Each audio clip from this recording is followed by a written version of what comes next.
Hey guys, it's Elizabeth, and we're here with The Naked Truth live from Huntington Beach, California, Iowa, and Indiana tonight. Everybody. I'm so excited to be back on here with Jennifer Bleacher. It's been a long time since we've done this together. Yes, it has. Too long. Too long, definitely. And I am so excited to have our special guest with us, Pam O'Neill, also known as Candy Pants.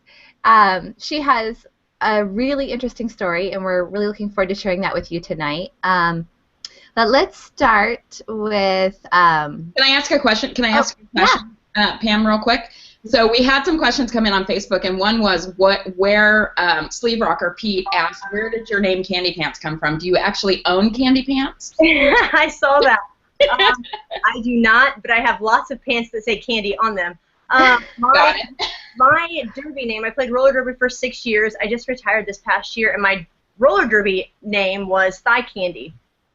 And and honestly, like, how did that come about?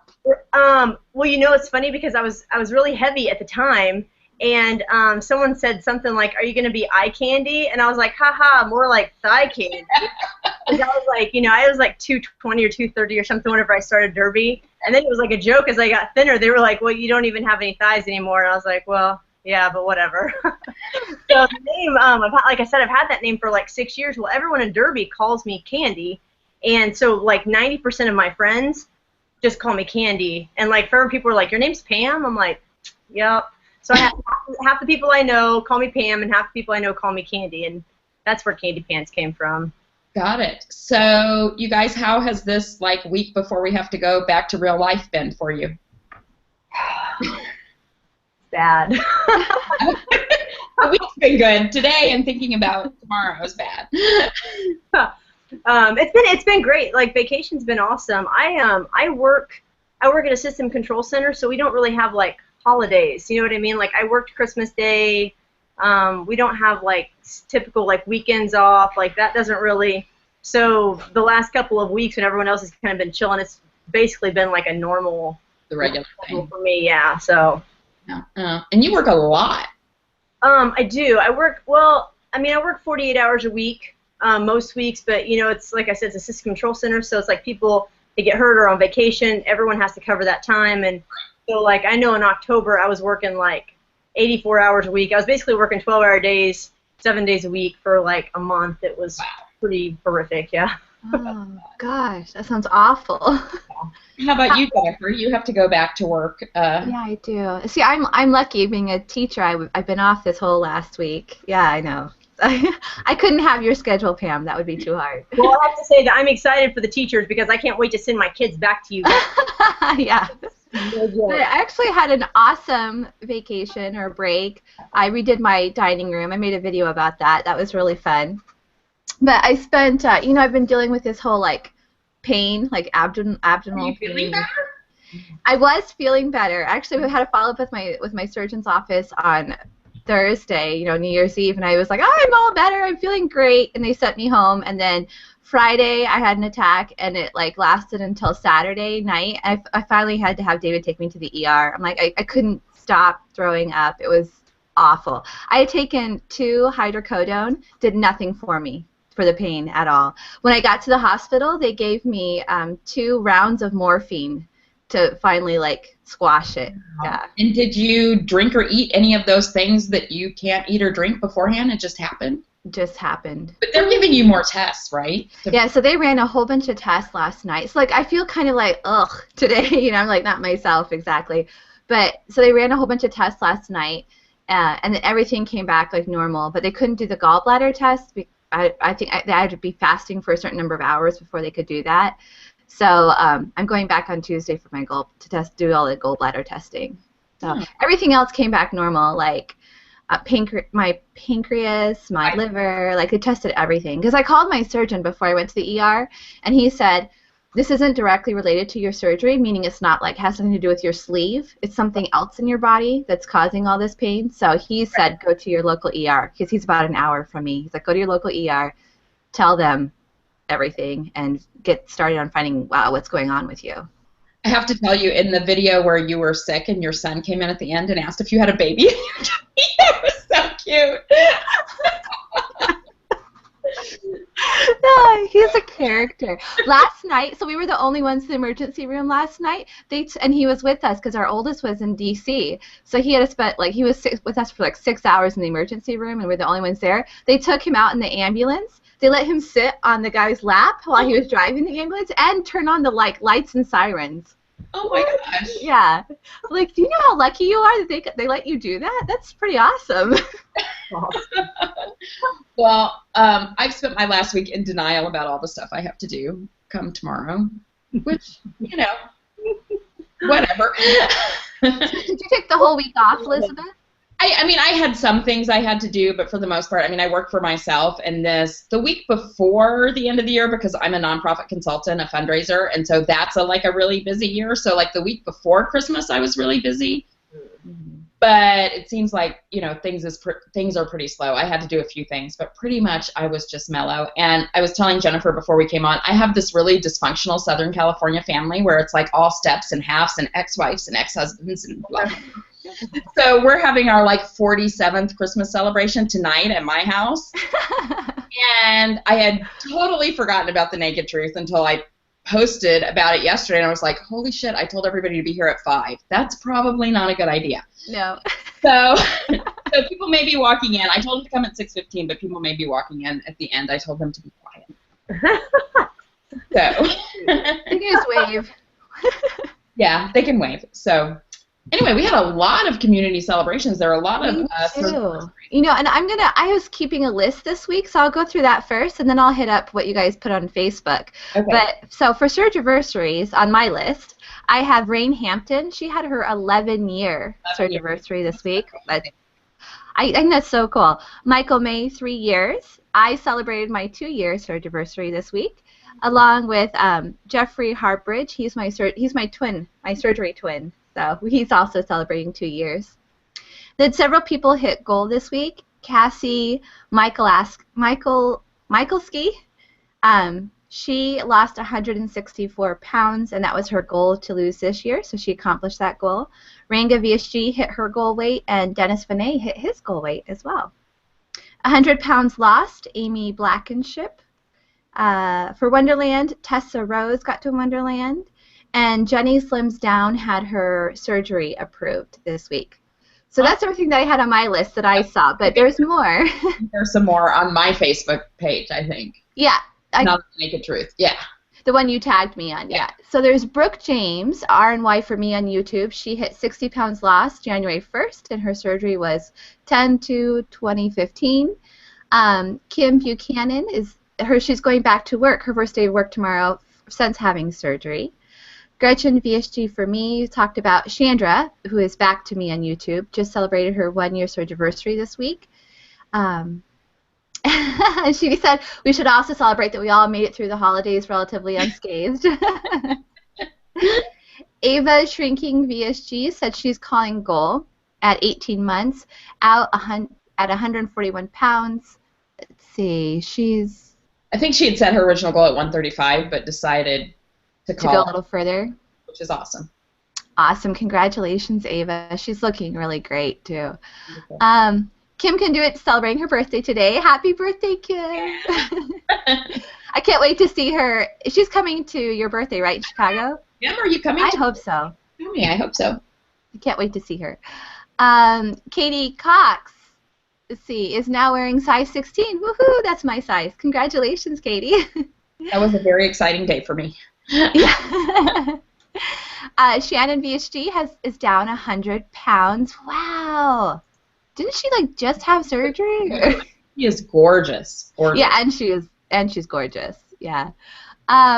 Nirvana Amber Lee, her channel has hit 1,500 subscribers. Congratulations.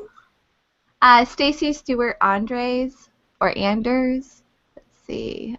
She posted a picture on the Facebook page of she's wearing her jeans and she's in one leg. I love those pictures. Just one leg of her old jeans. That's definitely a huge NSV. So congratulations, everybody. I'm so excited for you. Now, did you say, I may not have been listening, but did you say Courtney, VSG redesigned me? It's her 1-year surgiversary. Oh, no, I missed that one. Congratulations, Courtney. Happy surgiversary. So, awesome. Great. So So now maybe we'll jump in and talk to Pam. Yeah, Pam, can you give us some of the just the basics of your like what surgery you had, where your starting weight was, all that kind of stuff? My starting weight was, oh my God, it's been so long since I've done all these numbers. I probably should have wrote them down. It was 248 pounds, I believe. My surgery was March 25th, 2014. So I'll be 2 years out this year. A month apart. Right, yeah. Younger than me. Close, yeah. I had the VSG, and my low weight was 158, and I have maintained 158 until about a month and a half ago. Well, I was between like 158, 162 is kind of where I've stayed. I hit goal in January, so 9-10 months out, pretty early. And then I weighed myself this morning, and I'm 172. I feel like we need to talk about that at some point in time, but right now maybe not. So. Let's just not talk about that. And how tall are you? I'm 5'6.5". Okay. Yep. Well, you look perfectly proportional and fabulous. I saw you in person in Raleigh, and you look just amazing. Thank you. So what's your kind of story around weight? Were you overweight as a child? Did you gain weight later on? No, I've been heavy always, as long as I can ever remember. It's funny because my kids are in 5th grade this year, and I specifically remember when I was in 4th grade, the teacher had all of the entire class come outside, and we didn't know what we were coming outside the classroom for, but she told us all to get into a line, and I realized once I got into line that the nurse was weighing us, and that's how they did it back then, because no one cared if you were fat or not back then. So I remember that day. So they would line us up, and I was like, and I remember just like absolute fear-stricken panic, and I was like, because I was like in the middle of the line, and I was like, dear God, everyone's gonna know what I weigh, And so I was like trying to like mosey on back, like, oh hi, how are you? Scoot back in line. And I got like 3/4 of the way back, and a teacher busted me and was like, Pam, stop moving in the line, And I will never forget, I was 140 pounds, and I was the heaviest girl in the class that year. And so now I'm like looking back, I'm like, my kids, my daughter's like 115 or something, and she's really one of the biggest kids in her class too, built just like me, God love her. But I was heavy, always been heavy, always. Other than like the few times that I've lost weight but have never maintained it for more than just a few months, I've always been heavy, yeah. So I got a couple of texts, because usually I give out my cell phone number for people to text questions, which you can, or you can, I think Jennifer has the live questions up, but you can also text me at 714-625-5663. And Gretchen VSG is watching, and then Amy gets a VSG, just texted me that she's been in Candy's pants. And she sent me a picture of, and she says, now it's my turn to get in her pants, because she's bringing me all these size 10 jeans that she's grown out of when she comes to visit me in a week and a half. So Amy's watching too. Awesome. And I do have the live Q&A up, and right now watching we have Al VSG11B, Kim Can Do It, and Scotty RNY is watching. So Kim, tell us, are you coming to my birthday? So post that wherever Jennifer can see it. I can't see it. So Pam, did your family try to control your weight at all, or they were? No, I mean, you gotta remember, I come from like a family of like loggers, so we're all like big. Loggers or loggers? Loggers, like we cut trees down, like big, stocky built people, you know what I mean? Like, my dad was big, like, and nobody was, like, ever obese. They're just big people. So, like, it was never like, oh, you need to lose weight, because no one in the family, we had the one skinny aunt, and everyone, like, made fun of her because she was skinny. You're like, what's wrong with you? You're skinny. You know? So, like, they never tried to control it. Like, I didn't, nutrition or calories in or none of that ever came into play ever as a child. I literally was oblivious to any of it. I just liked to eat. That's what I did. I hear you. And we know that one of the ways that you tried to lose weight was by going on The Biggest Loser. Can you tell us more about that experience? I did. And I did lose weight on The Biggest Loser. You know, I started The Biggest Loser at 251 pounds.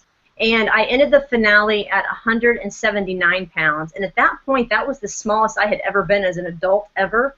Now, mind you, this was 10 years ago. I was on like season 3, so you're looking at 2006 is when I was on the show. I need to go back and watch that. It is on Hulu if people want to watch it. Oh, that's awesome. I think you may have to have Hulu Plus, but it is on Hulu. And I meant to watch it before you were on the show, but I just didn't have time. Yeah, so it was forever ago. I was quite a bit younger. I was 25 when I was on the show. And I remember I did really well physically in that, but as far as weight loss, I didn't lose. I never did lose as much as anybody else. Like at 179 pounds, I was still one of the bigger girls that ended the finale. So yeah, and I lost that weight, but did not keep it off. Our finale was December 18th that year, and by like January 1, I had gained like 15 pounds or something. So like in a couple of weeks, yeah, I never really maintained that weight at any point. I just like went up slowly, like every few weeks. It'd be like a few pounds, and yeah. It doesn't seem like many people do. Whenever they do, I don't watch it anymore because I can't stand it because it so annoys me. But occasionally I'll watch the finale and you'll see the people from past seasons, and very few of them have kept that weight. No, unfortunately not. It's just because it is really artificial environment. Right, exactly, and it's really extreme, and they really don't, and this could have changed since I was on there, but at the time, they never really got into any kind of emotional reasoning for eating.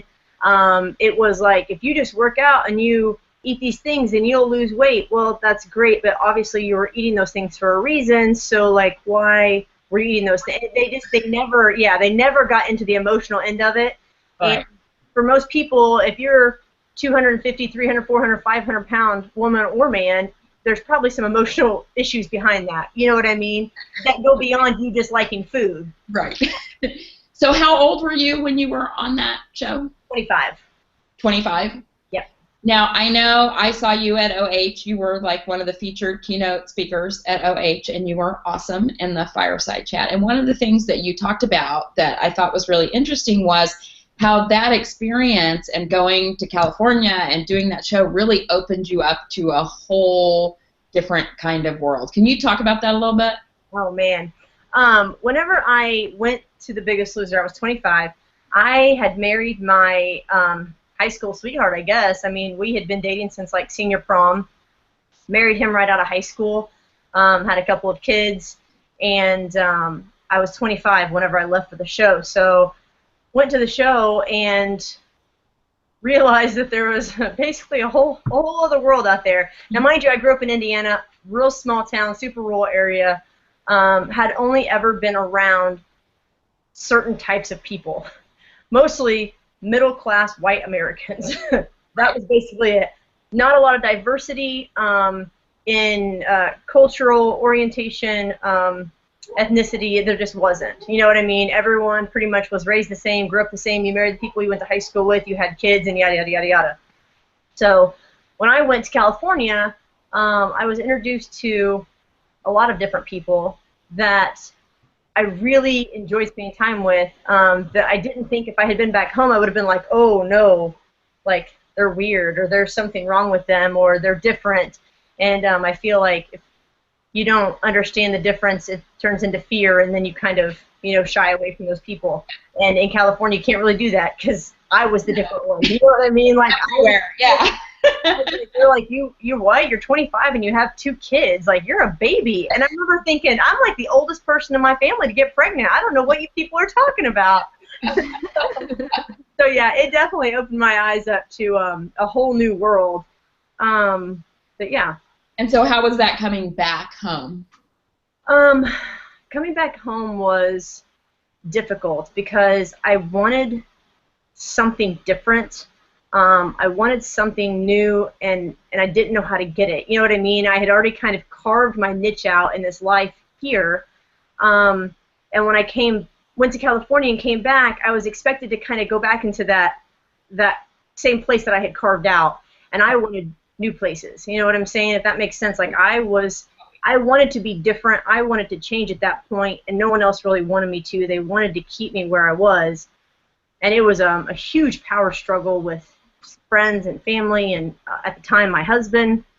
And I ended up joining roller derby because I was like, I need something that's mine. I need it. You didn't do that until after you came back from The Biggest Loser? Right. Yeah. I didn't join roller derby until after I came back. As a matter of fact, it was like 4 years later. So we're talking like 4 years. I kind of struggled with this this world that I was in and had been in, and just was really uncomfortable in it at the time. But I joined roller derby. Like I said, mostly just to have something that was mine that challenged me. I love competition in any form, but mostly in physical form. And I was like, well, heck, what's better than roller derby than that, And I couldn't skate for the life of me, so it was like a huge challenge. As a matter of fact, my sister laughed at me when I told her. I was like, I'm going to join roller derby. She's like, you can't even skate. I'm like, I don't figure it out. I don't know. And that is really what opened my eyes to the roller derby community is extremely inclusive, meaning every walks of life join, and every walk of life is accepted, just wholly, unconditionally. And first of all, it was a little bit of shell shock. Still, even after being in California, it was still shell shock that there were this many different people this close to my hometown. But it also helped me realize that all the weird things that I say weird, all the different things that I had felt for all these years prior, just things that I kind of kept hidden, thoughts or opinions about different things that didn't really fit into my suburban housewife role. Mm-hmm. I kind of went there and was like, holy shit, there's people just like me. They're just like me. They are thinking the same things, and they do the same things. And it was kind of like, oh, wow, I found my people, when you find your people, you know what that's like. It's really hard to think of you as suburban housewife. Yeah. Do you have pictures from that you can post on Facebook that we can? I totally do, yeah. It's comical to look back at. Well, as a matter of fact, if you watch The Biggest Loser, you'll see it. Well, I will definitely. I'm going to go back over the next week and watch your season of The Biggest Loser. Season 3, guys, it's on Hulu. Yeah, it's kind of a chuckle. Did you ever consider leaving Indiana and moving somewhere else? Mm-mm. No. I mean, I had 2 kids, you know what I mean? And even after I got divorced, I mean, we split custody, and the kids have a really great involved dad, and that he spends a lot of time with them, and I would never think about, ever leaving the state. So now, has that not been talked about, after my kids go off to college? Absolutely. Yeah. But it's never even crossed my mind. Not because I have ties to Indiana per se, but because I have kids, and I had kids when I was 22, so by the time I was so that just means you'll be really young when they're ready to leave. I know, right? It's awesome. Exactly. So Elizabeth, to answer your question earlier, Kim Can Do It is coming to Chicago to help celebrate your birthday. Yeah, I'm so excited. I love her. She's awesome. You've met her, right? I have not met her. Oh, she's amazing. You'll love her. She's awesome. Hey, Pam, you should come to Chicago. You're really close. Yeah. I am coming to Chicago. Oh, you are? Oh, that's right, you are. I am. I'm super excited about it. It's going to be awesome. It'll be so much fun. And I'll actually start planning some things for it soon. So we know what we're actually doing. Yeah. So I'm gonna make an announcement. This is a ways away, but I was thinking about how we're celebrating your 50th birthday in Chicago, and that's so awesome. And I'm turning 40 in a year and a half, and I decided I'm gonna throw a big party in Vegas. So everybody in the community is gonna be invited to Vegas to celebrate my 40th birthday party. So I have a year and a half to save up and prepare. What month is your birthday? In July. Oh, it's really hot there then, but awesome. That's so close for me. Yeah. So I'm gonna put that on your calendar, July 2017, Vegas. I will be there. That sounds awesome. You should totally come, Candy. It'll be awesome. I lived there for 4 years. I loved it. You lived in Vegas? Love Vegas. Yeah, I lived in LA too. Did you know that? I knew you lived in LA, but I didn't know you lived in Vegas. Yeah. Yeah. So that's why I asked when I was asking Candy about if she ever wanted to move. I feel like we moved back to Iowa 7 years ago, and I'm so itching to get back out to the West Coast. Yeah. So. Okay, so totally sidetracked there. Sorry. Oh, I'm excited. Party in Las Vegas. Yeah. So how did you kind of go from Biggest Loser? How many years was it between when you were Biggest Loser to weight loss surgery, and kind of what was that process? Oh. Okay, so Biggest Loser was 2006. And then That's a long time. it was a very, very long time. And then I had my surgery 2014, so you're looking at, 8 years or something. Honestly, I just finally got to the point where, like, I played roller derby, and my weight just fluctuated. It always fluctuated between like 250 and 220. I kind of like went back and forth in that 30-pound range, but I never really got to where I wanted to be. I had a lot of knee issues. I had a couple of knee surgeries, and I finally just got to the point where I was like, man, I don't want to stop doing what I'm doing, but what I'm doing isn't working. And I started doing some research on weight loss surgery. As a matter of fact, I think I want to say that Rasha, because she was on The Biggest Loser, I want to say that it was right. It was after you, right? She was. That's a great question. No, she was before me. Oh, wow. Before me, because she was a special edition, so she wasn't actually a full season. She was like the couple. Wasn't she like a couples one? Yeah, right, because she was with her husband. Because she was there with her husband too, right? Now she's married to her wife, and yeah. So like Biggest Loser thing, but okay. I know. So she, I actually saw that she had surgery, and I was like, wow, like and I don't know if it like made it more personal for me because I knew her personally, and she was really great about just being really open and honest about her surgery and what it entailed, and it was after I saw that she had surgery that I started kind of doing research on it, and I was like, ooh, well, and it wasn't honestly anything I had ever considered before. I thought it was the easy way out. One, wrong. Wrong, big time wrong. I just thought that, I don't know, it didn't feel like it was for me. You know what I mean? I don't know that I would have ever had surgery before I did, because I wasn't emotionally ready to do that, I don't think. I think that it kind of came at the tail end of me figuring out who I was and what I wanted to do in life, and really being okay with who I was as a person before I could ever even consider something as extreme as that. I can't even imagine having weight loss surgery, going through all the emotional baggage that I went through before. Oh my God. It would have been really horrific, I'm sure. Yeah. Did you have any fears going into surgery? No? No, honestly, it was like I did whenever they called me and announced and told me what my surgery date was. Then all of a sudden I was like like panic, like, oh my God, oh, am I doing the right thing? Oh my gosh, this is so close, and then I was kind of freaking out about it. But really, I was never worried about surgery. Only worried that it wouldn't work. You know what I mean? I was never worried about the health issues. Like I was never worried about surgery. Now, mind you, I've had I don't know how umpteenth knee surgeries. I've had all kinds of different surgeries. I've had plastic surgery. I've had, surgery in itself did not bother me. It was more like, what if I have this and it doesn't work? And I felt like... We all think that, because I thought that. I thought it was going to work for everybody else, but not for me. Except for you. Yeah. Nothing else had worked.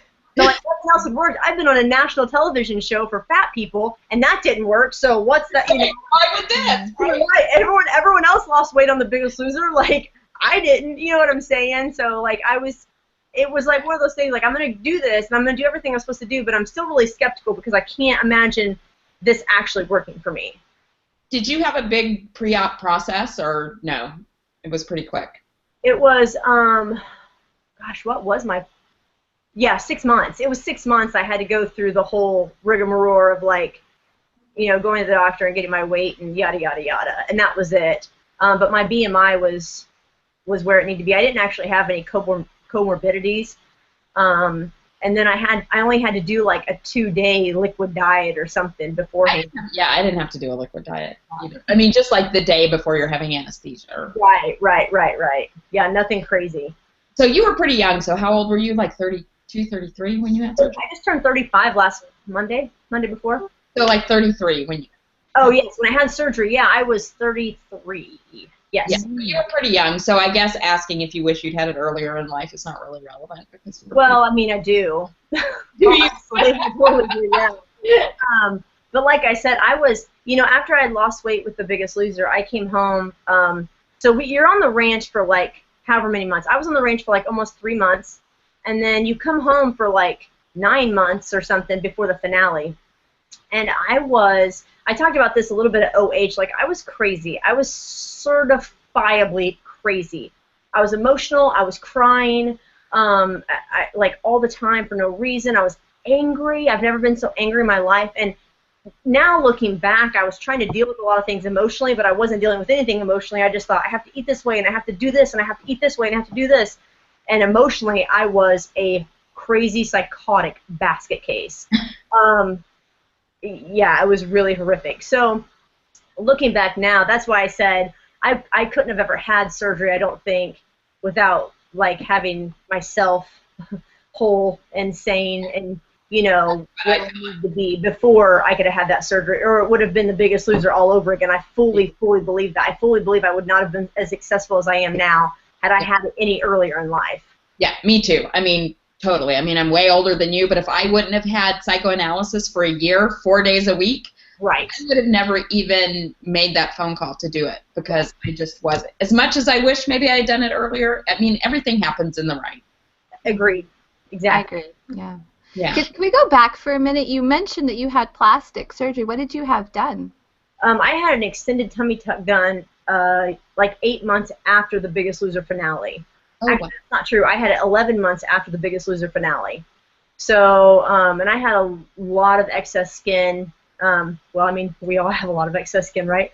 It's funny because when I'm talking to people who haven't had weight loss surgery, and I'm talking to them, they're like, oh my gosh. But when I talk to like weight loss surgery patients, they're like, oh yeah, I know. I totally get it. Yeah. But yeah, so they did an extended tummy tuck. And it was funny because even as I gained weight, I never, ever had a stomach again. Like, I never had. Wow. Nice. Yeah, I mean, I got all the way back up to the same weight that I was before I ever lost any weight. And I never had any, like, rolls or, like, my stomach was, like, totally flat. It was crazy. So what was that experience like? I mean, like the recovery and stuff? It was extreme. So the extended tummy tuck, goes all the way around. They lift up your inner thighs and do all the stomach. They removed 9 pounds of skin. I ended up not having liposuction. It's funny because I heard someone the other day say, well, almost everyone has liposuction, but he specifically was like, you don't need liposuction because if you remember at the time I was working out, 10, 12, 15 hours a week. So I was really muscular, and so I didn't have liposuction. Now I kind of wish that I had because there were places where I'm like, oh man, that would have been nice to get rid of. But it was horrific. I would do it all over again. It was worth every bit of the pain. But I've had several surgeries, and that was hands down the worst one. The recovery was really long. It went all the way around your body, like across your back too? 360 or like not all the way? No, all the way. It touches. It actually touches, yeah, on the back. So, like, where did you lay? Because you couldn't lay forward or what'd you do? Yeah, right in a recliner. Yeah. You were wrapped. I mean, I was wrapped for I don't even know how many weeks. But you always had like your stomach binder on, so your skin was never like laying on anything for like a month or so. But that's the thing too. Like I didn't work out for I didn't do anything for like 6 to 8 weeks or something. It was really long. I mean, that's honestly what really scares me about plastics is I have never in my life worked out like I do now. And I'm afraid if I have 2 months without doing that it's going to be really hard to get back into it. Yeah, well, I can't remember now. It was a long time ago. It was 2007 when I had my plastics. Your kitty's so cute. I want to say it was like 8 weeks before I could like jog, and I was running like 4 miles a day. I mean, I was working out all the time, and they took off 9 pounds of skin. Well, when I went back in at that like 8-week follow-up or whatever it was, I was like 6 pounds heavier than what I was before I had surgery. So I gained the 10 pounds of skin they removed, plus like another. I gained almost all of the water retention. Yeah. It was. Yeah. And I don't know if you guys don't know, Watch Patty Melt had her plastics like the first week of December, and she just did another video last night talking about that and you know, like the water retention and things like that. So if you guys want to check out her videos, I'll put it in the link afterwards. She had a couple of surgeries at one time, didn't she? She had her stomach done and her breast done, and then they did a little bit of liposuction as well at the same time. Good for her. That's awesome. Yeah. And she looks fucking amazing. Oh, Awesome. Looked amazing beforehand, but looks even more amazing. So, do you have any thoughts of other plastic surgery, or you're all good? You know what? Honestly, I've kind of went back and forth. I would love to have my thighs done. I would love to have my arms done. It's a lot. I just find it tough when you work out a lot and you know that underneath that skin you would look really awesome. Yeah. I mean, that's kind of where I'm at. I'm like, oh my gosh, my arms would be so ripped, and my arms are pretty bad. But I don't know. I don't know if it means that much to me. You know what I'm saying? Like, I don't know if it. Like, when I had my stomach done, it was like a daily thought in my head, and it was like I had to wear Spanx to work out in it because it hurt and it was painful, and there was a lot of issues that went around that. This is more just vanity. Like, I hate the way my arms look. I hate the way that my legs look, you know. So I probably will never have plastics, but I would like to. I've thought about it. Yeah. So, what do you feel like your biggest struggle has been post-op? Oh, man, that's a good question. I think just honestly, up until let me go over this real quick. Up until like October of this year, I probably would have said like I don't really know, like, because me too. Right? I mean, I feel like this has not been that difficult for me. In comparison, emotionally, this is way easier than what The Biggest Loser was. This was way easier than me coming out. This was way easier than me like completely changing my life. I feel like I just had worked through so many things before I got to this point that this didn't feel as hard, even though it was extremely difficult. It just, in comparison, maybe not as much.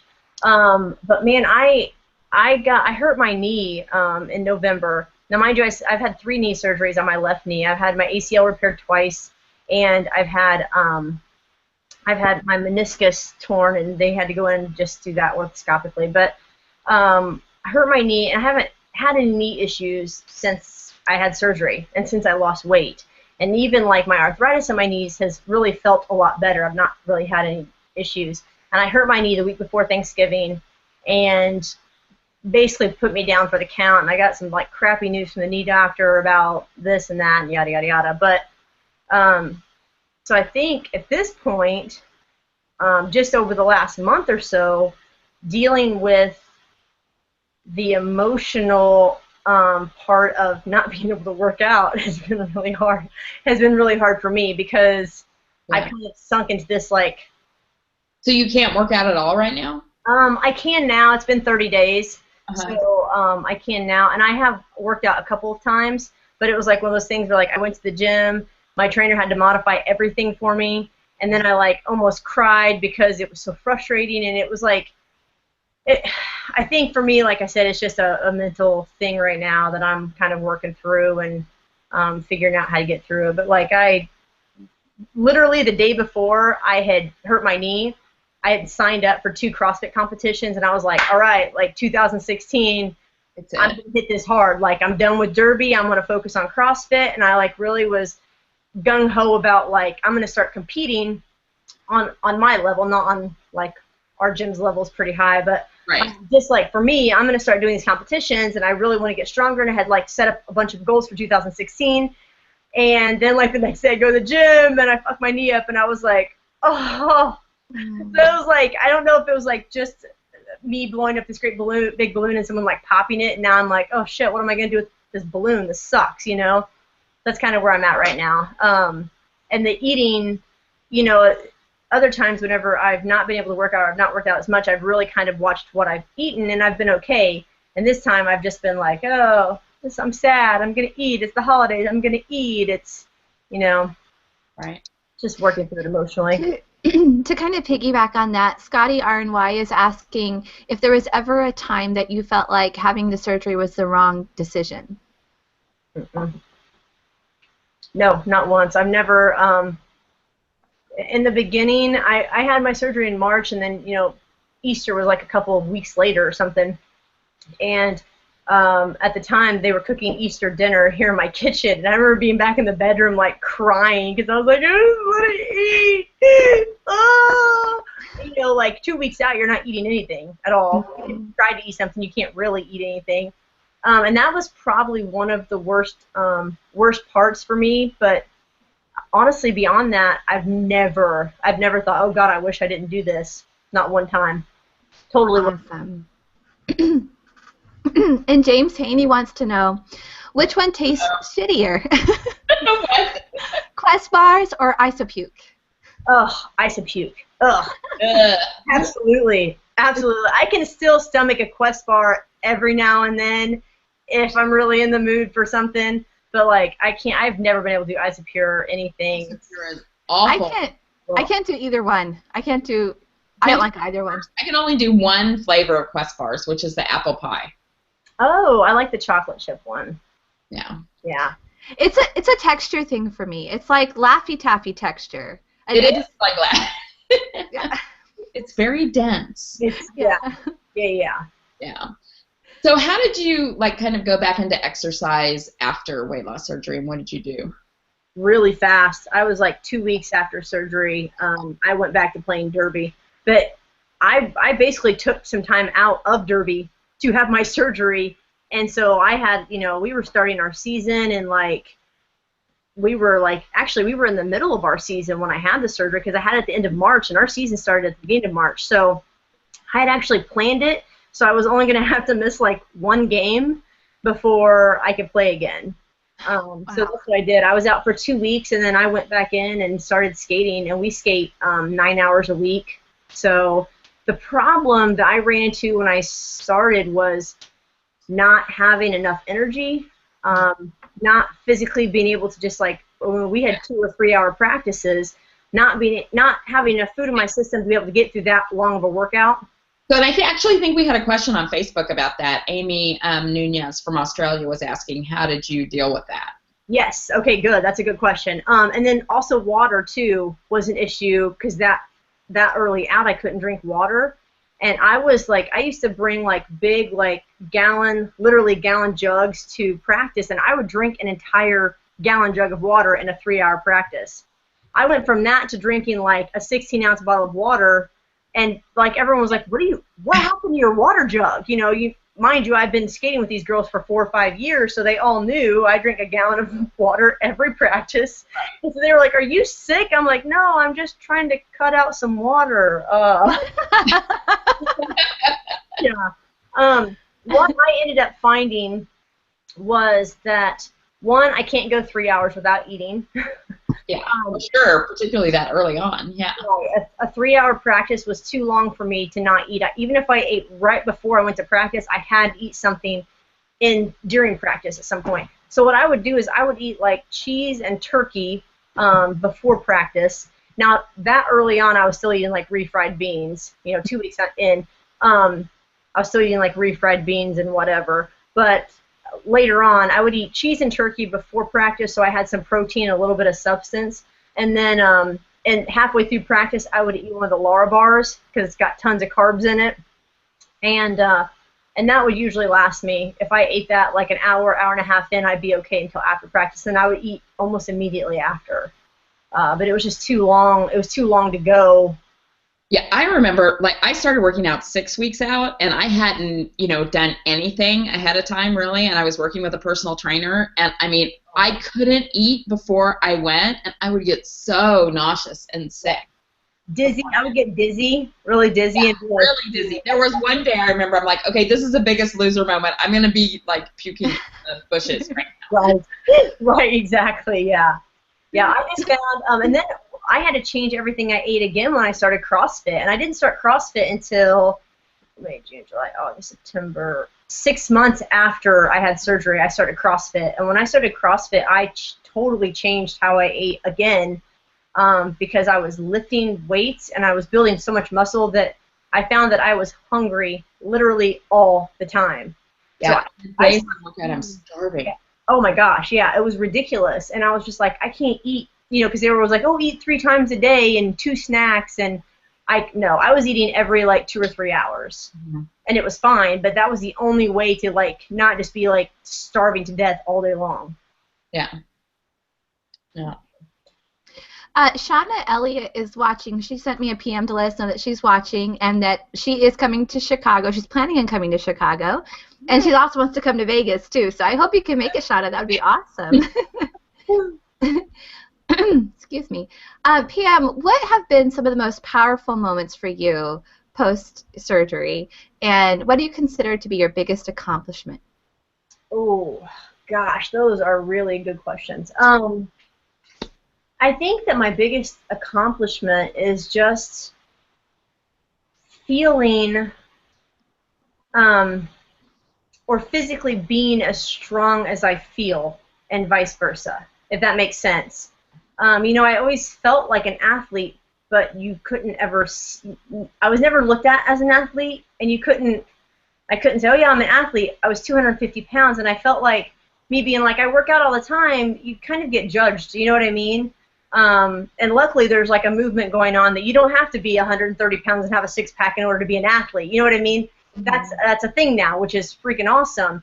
But I think for me, it was one of the first times that I have been able to feel like an athlete and look like an athlete in my own right, which was really awesome for me. That is really powerful, because I feel like that, because I mean, you were before an athlete a little bit. I wasn't. I mean, I laid on the couch for like years, and watched The Biggest Loser while eating ice cream. But I feel like, because I've worked with a personal trainer 6 weeks, from 6 weeks post-op, now continuing, that is as important, and that strength and fitness that I've gained is as important to me as surgery. It really is, yeah. And I discovered like how competitive and how that strength just makes such a difference in your life. Yeah, it really, I talked about this a little bit at OH, but that was one of the things that The Biggest Loser really gave me.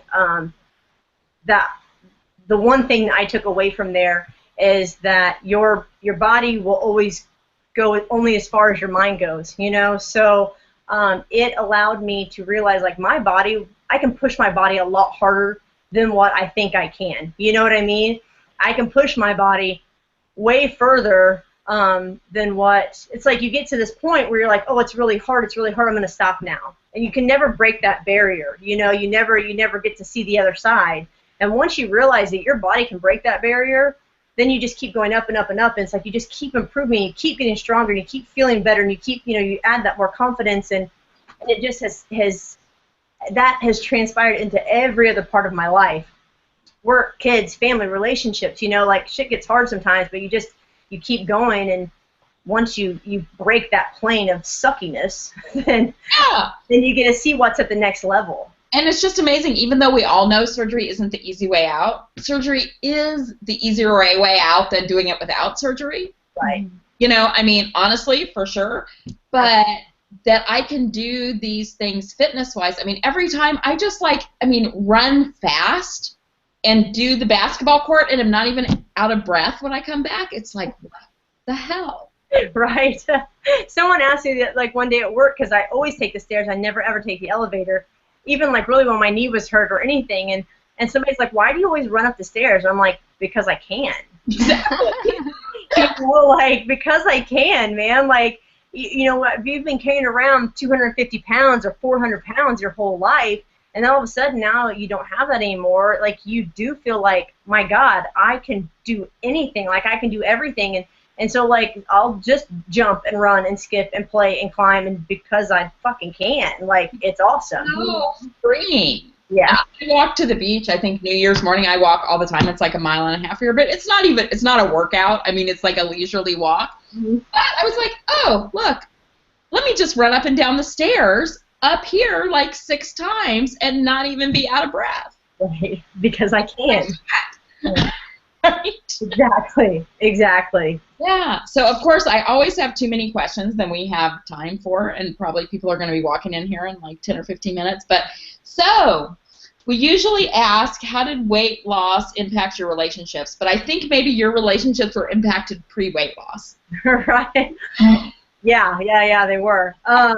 You mean about me coming out, or did you just about you being married and the suburban housewife, and then now you're married to a woman? Right. Well, I think that, yeah, I mean, none of that really had any, I say none of that had to do with my weight loss. It had a lot to do with my weight gain. I mean, I think for a lot of years I was really unhappy and couldn't figure out, like, what is this missing piece? You know what I mean? Like, I have a great job, I have great kids, I have a nice home, I have, like, a nice husband who's a good guy, he's not mean or doesn't cheat on me or whatever, like, why am I so damn unhappy? Like, and honestly, it wasn't until I fell in love with a woman that I was like, whoa, and it was like every piece of the puzzle fit together, you know what I mean? It's like your whole life, like, I just felt like, I'm a crappy wife and I'm a crappy mom and, like, I can't get this right. Like, why is this so hard for me? Because all these other women make it look so easy, and it's like constantly trying to fit, a circle peg into a square hole, and it's like it won't go and you can't figure it out. And then it's like one day you're like, oh, hey, there's the circle and there's the circle peg, and then it, like, fits, and that's it. And that's, like, how that happened. I mean, it just, I am an emotional eater, so years and years and years of, like, feeling really shitty about myself, you know what I mean? Just feeling like I wasn't ever good enough, like I was never going to achieve what I needed to achieve in life. Like, it sucked. It was the worst feeling. And then it was like one day I was like, oh, oh, all right, okay, I'm with you now. I got it. And then that was actually almost worse, because then it was like, oh shit. What do I do? I'm gay. Yeah, and I've told this story before where, like, I sat on my stairs in the garage and I cried and I cried and I cried the first time I realized, like, this is not a phase, like, this is not a thing, this is it, like, this was before you obviously got divorced, right? Yeah, this is before I got divorced, right, this is before I got divorced, and I cried and cried and cried and thought, oh my God, like, now what? Now, remember, I'm from a super conservative family, super right-wing conservatives, and I was just, like, from a small rural town in Indiana. You don't just come out, it's and yeah, it was pretty terrible. And then for the next couple of years, I spent that time coming out and getting divorced, and telling my husband that I was gay and telling my kids that I was gay, and it was a long road and a lot of emotional eating. And that's actually, I think I was, like, more like around 210 when I realized that, and I was 250 whenever I had surgery. So I spent a couple of years eating my emotions because I had no other way to deal with them, and there were so many, you know what I mean? Like, not only going through a divorce, but now you're dealing with, like, oh, now I'm coming out to my family, now I'm coming out to my friends, now I'm coming out to my coworkers who I've worked with for 10 years who also work in a super conservative, like, I mean, the whole ordeal was extremely difficult. But once I got through all that, that was kind of like, that was my hard part. That was like the part of the workout where you want to quit because your lungs are burning and everything feels weak and you want to die.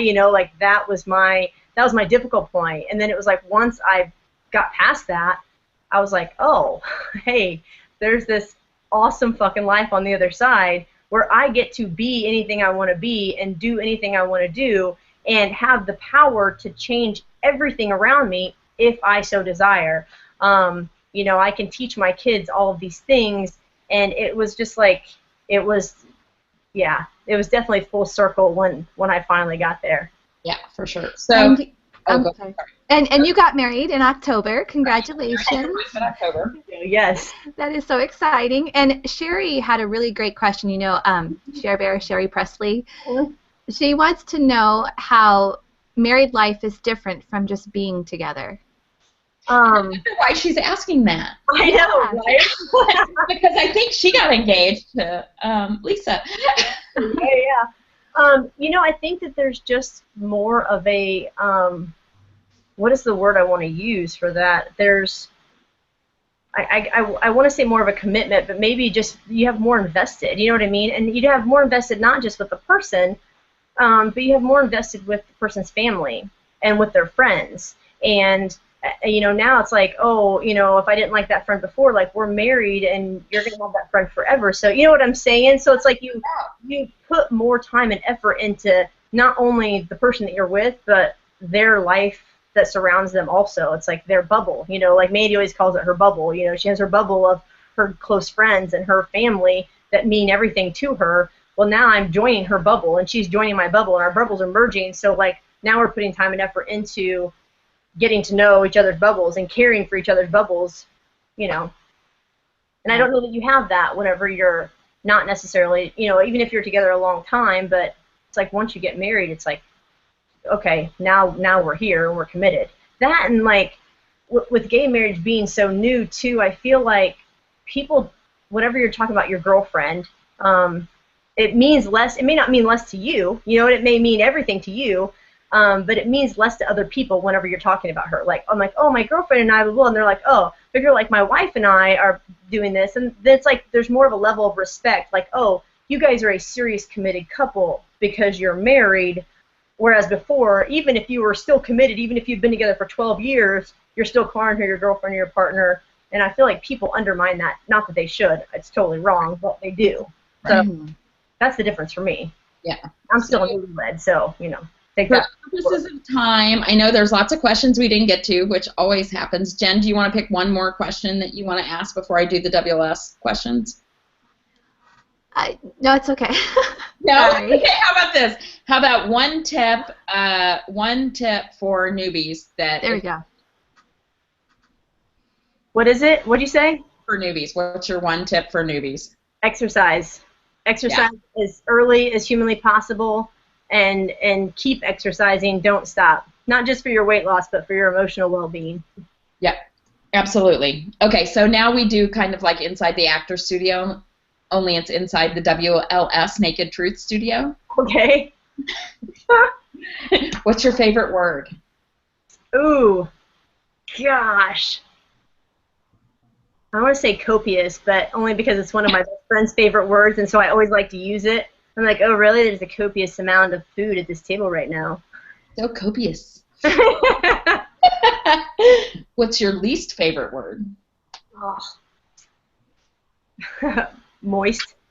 How many times have people said moist? I know, it's funny. Like, the most popular words are moist and the F word. Yeah. Not as your least favorite word. Or the C word. One of my favorite words, that would be right up there on top. Okay. What turns you on creatively, spiritually, or emotionally? Confident people that know who they are at whatever level, and people that are really just genuinely happy, good people, givers, people that really, truly, genuinely want to do better in this world. I'm getting turned on just thinking about those people. I know, right? I know, right? I love those people. It makes me happy. What turns you off? Oh, arrogance. I hate arrogant people. Yeah. Such a terrible, it's horrible. What's your favorite curse word to use against arrogant people? Fuck, yeah. Yes. That's an all-time favorite. What sound or noise do you love? Sound or noise? Birds in the summertime. What sound or noise do you hate?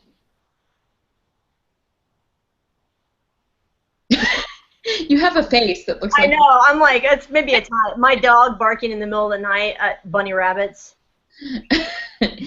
What profession other than your own would you like to attempt? I would love to be a public motivational speaker.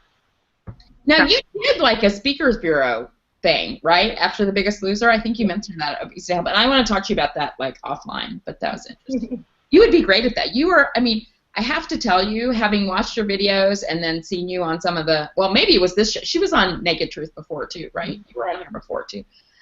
I don't know. I'm just, like, so impressed with you and how confident you are and what your message is to people. I mean, it's really powerful. Aw, thank you. So what profession would you not like to do? Oh, gosh. Um, really anything to do with like customer service because I'm really bad. I'm like really bad customer service. I'm not a fan of people. No, I mean it's really terrible because I love people, but like don't call me on the phone. I just don't. I don't want to talk to you on the phone at all. Just don't ever do it. Okay, last one. If heaven exists, what would you like to hear God say when you arrive at the pearly gates? You made it. Awesome. Yeah. Thank you so much, Pam, for doing Thank you this. guys. Thank you for having me. It's a really awesome show. Yeah. And with that, what do we have coming up the next week? Next 2 weeks on January 10th, we have Lauren Dayton with Gastric Tiger. And January 17th, we have Gracie, No One's Stopping Me But Me, with Elizabeth and Lindsay Fly. And don't forget to like, share, and subscribe. Thanks, everyone. Yeah, see you guys. Bye. Bye-bye.